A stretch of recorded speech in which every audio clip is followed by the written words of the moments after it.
గెలిచిండ్రు. మీరు ఒక ఫైటర్. అనేకమైన విషయాలకు మీరు అగెన్స్ట్ గా నిలబడి కొట్లాడిండ్రు.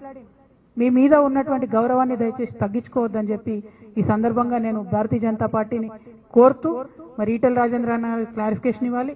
ప్రభుత్వం ఎస్సీ వర్గీకరణ విషయం మీద స్పష్టత ఇవ్వాలి. తప్పుల తడకగా ఉన్నటువంటి రిజర్వేషన్ల గురించి మాట్లాడాలి.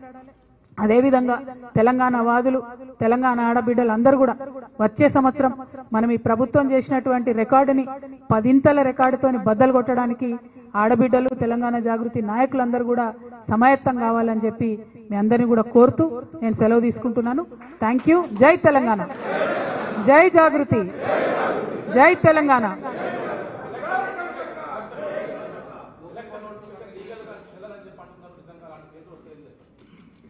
నేనేమంటున్నా అంటే ఎలక్షన్ నోటిఫికేషన్ ఇచ్చే ముందే ప్రభుత్వం దగ్గర మొత్తం వ్యవస్థ ఉన్నది. వాళ్ళు ఆలోచన చేసుకోవాలి, ఇది నిలబడుతుందా నిలబడదా. ఎలక్షన్ కమిషన్ ఇచ్చింది నోటిఫికేషన్, ఇచ్చినాక కోర్టుకు వెళ్తున్నటువంటి వాళ్ళు ఉన్నారు. సో ఈ కన్ఫ్యూజన్ అంతా కూడా ఎందుకు? ప్రభుత్వానికి చిత్తశుద్ధి లేదు కాబట్టి, బీసీలకు రిజర్వేషన్ ఇచ్చే ఆలోచన కాంగ్రెస్ పార్టీకి లేదు కాబట్టి ఈ కన్ఫ్యూజన్ క్రియేట్ చేస్తున్నారు.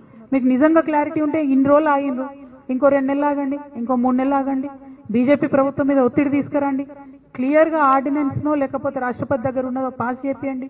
చేపించిన తర్వాత మీరు ముందుకెళ్ళొచ్చు కదా. ఇప్పుడు అర్జెంట్ గా ఎలక్షన్ పెట్టి ఇంత కన్ఫ్యూజన్ చేసుడు ఎందుకు? అంటే ఈ రిజర్వేషన్లు ఇచ్చిన పట్టిక మొత్తం కూడా డెఫినెట్ గా ఇందులో కాంగ్రెస్ పార్టీ కుట్ర ఉన్నది. వాళ్ళకి ఎక్కడ అడ్వాంటేజ్ ఉంటే, ఏ కమ్యూనిటీకి ఇస్తే బెనిఫిట్ అనుకుంటే వాళ్ళు అట్లా ఇచ్చుకున్నారు. ఎందుకంటున్నాం మీ మాట, ఈ విమర్శ ఎందుకు చేస్తున్నాం? ఎందుకంటే మీరు డేటా బయటికి ఇవ్వలేదు కాబట్టి చేస్తా ఉన్నాం. డేటా మీరు బయట పెట్టుంటే మిమ్మల్ని అనే అవకాశం మాకుండదు, ప్రజలకు ఉండదు, ఎవరికి ఉండదు. ఆ పారదర్శకత ఉండాలని చెప్పి మేము డిమాండ్ చేస్తా ఉన్నాం.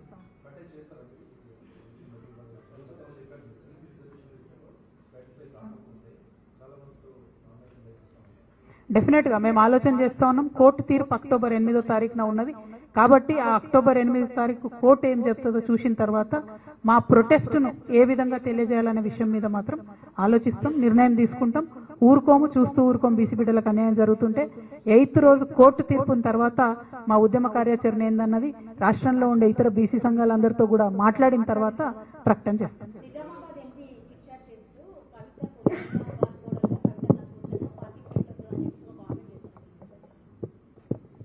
Thank you for the thought. బాగా నా గురించి ఆలోచన చేసినందుకు మా నిజామాబాద్ ఎంపీ గారికి, నిజామాబాద్ ఓటర్గా ధన్యవాదాలు తెలియజేస్తాం. అంతేనా? లేదండి, ఇంకా నిర్ణయం తీసుకోవాలి. అసలు ఎన్నికలు వస్తాయో రావో తెలియదు కదా. ఫస్ట్ ఆఫ్ ఆల్ అసలు ఎన్నికలు అంటూ వస్తే ఏం చేయాలన్నది ఆలోచించవచ్చు. ఎన్నికలు అంటూ వస్తే, బీసీ రిజర్వేషన్ అంటూ క్లారిటీగా వస్తే ఎవరైనా ఏం చేయాలని ఆలోచన చేయొచ్చు.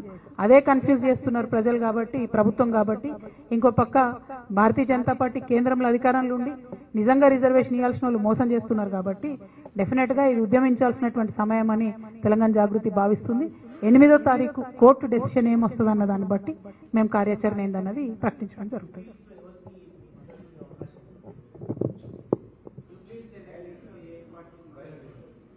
అది అన్ఫార్చునేట్లీ వచ్చిన ఒక ఎన్నిక. దానిలో గెలుపు ఓటంల ద్వారా రాష్ట్ర ప్రజలకు ఏం ఫరక్ పడుతుందన్నది నాకు తెలియదు. ఫస్ట్ ఆఫ్ ఆల్ మా మెయిన్ ఫోకస్ ఏంది అంటే బీసీ రిజర్వేషన్, లోకల్ బాడీస్ లో ఖచ్చితంగా బీసీలకు రిజర్వేషన్ రావాలని. ఇవాళ ఇక్కడ రిజర్వేషన్ వస్తే ఇంకా 3 నుంచి 4 సంవత్సరాలు ఉంది జనరల్ ఎలక్షన్స్ కి. అంత లోపల చట్టసభల్లో బీసీలకు రిజర్వేషన్ సాధించుకోవాలనేటటువంటి అంశాల మీద మేము పోరాటం చేయదలుచుకున్నాం కాబట్టి దాని మీద ఎక్కువ దృష్టి పెడతాం.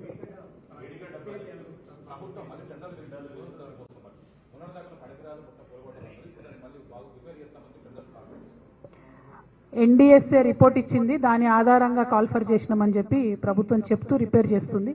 ఇదే మాట తెలంగాణ వాదులందరం కూడా 2 ఏళ్ల నుంచి చెప్తున్నాం. ఈ 2 సంవత్సరాలలో మినిమం ప్రతి సీజన్లో 8 లక్షల ఎకరాలని ప్రభుత్వం ఎండబెట్టింది. ఆ ఉసురు ఉట్టిగా పోదు. ఇప్పటికి కూడా రైతులకు సరిగా యూరియా ఇవ్వకుండా, నీళ్లు ఇవ్వకుండా రాచి రంపాన పెడుతుంది కాంగ్రెస్ ప్రభుత్వం. ఇప్పటికన్నా జ్ఞానోదయం అయ్యి మరి మొత్తంగా కాళేశ్వరం అనేటటువంటిది అది ప్రజల ఆస్తి, దాన్ని వాడుకోవాలని నిర్ణయం చేసుకున్నారు. దాన్ని రిపేర్ చేయాలని నిర్ణయం చేసుకోవడం అన్నది మంచిదే, మంచిగా రిపేర్ చేయాలి. దీనిలో పాలిటిక్స్ చేయొద్దు, రాజకీయ విమర్శలు చేయకుండా రైతులకు న్యాయం జరిగే విధంగా ప్రభుత్వం చర్యలు తీసుకోవాలని కోరుకుంటున్నాం. అది తెలియదు నాకు, టెక్నికల్ డీటెయిల్స్ మాట్లాడాలి. ఎందుకంటే ఇదివరకు ఎల్ఎన్టీ సంస్థ మా టైం పీరియడ్ అయిపోయింది, ఉచితంగా రిపేర్ చేసేది అని చెప్పినట్టుగా నాకు గుర్తుంది. But I have to look in to it in to detail. Thank you.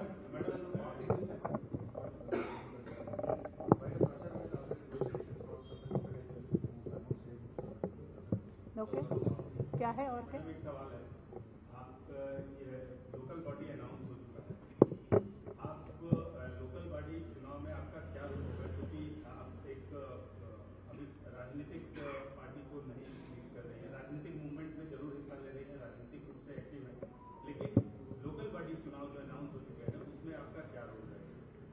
देखिए, दोनों भी सेम सवाल है।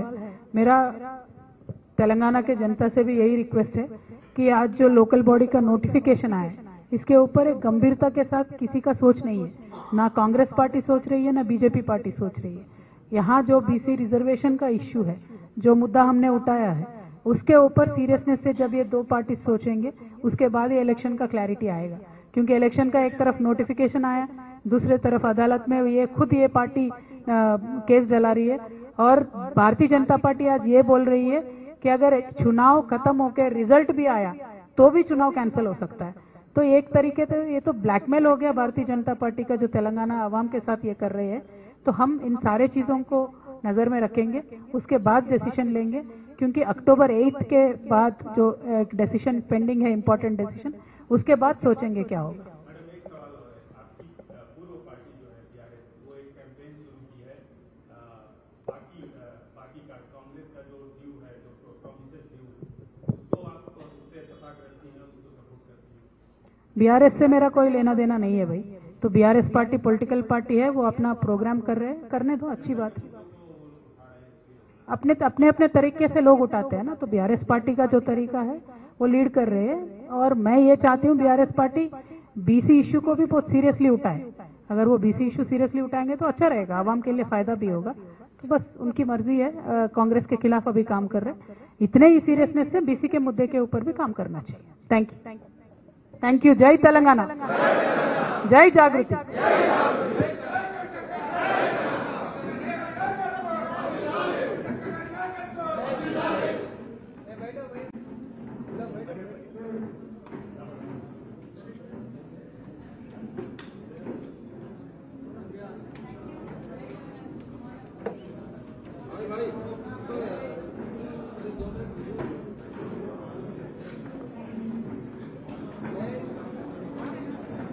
వచ్చినప్పటి నుంచి కంటిన్యూస్ గా ప్రయాణంలో ఉన్నాం. కానీ అదృష్టం ఏంటంటే తెలంగాణ ప్రజలు ఎక్కడికి పోయినా, చింతమడక నుంచి మొదలు పెడితే లండన్ దాకా ప్రతి ప్రయాణంలో ప్రతి చోట కూడా ఆదరించి ఆశీర్వదించి మరి వేలాది సంఖ్యగా హాజరైనటువంటి మా ఆడబిడ్డలందరికీ కూడా ధన్యవాదాలు తెలియజేస్తా ఉన్నాను.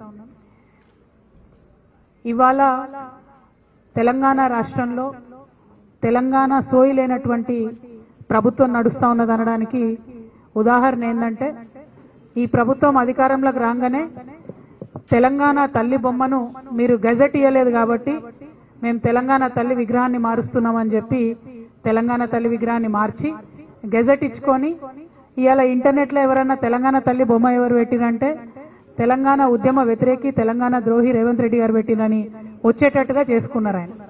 ఇప్పుడు ఇంకొక ప్రయత్నం ఏం చేస్తున్నారు, ఎన్నడూ ఈ సన్నిని వెనక్కి వెళ్ళిపో, వాళ్ళు కనబడరు, వెనక్కి వెళ్ళిపో, ఎన్నడూ జై తెలంగాణ అన్నటువంటి ముఖ్యమంత్రి గారు కొత్తగా ఈసారి బతుకమ్మ నిమజ్జనంలో పాల్గొనడం కూడా విచిత్రంగా అనిపించింది.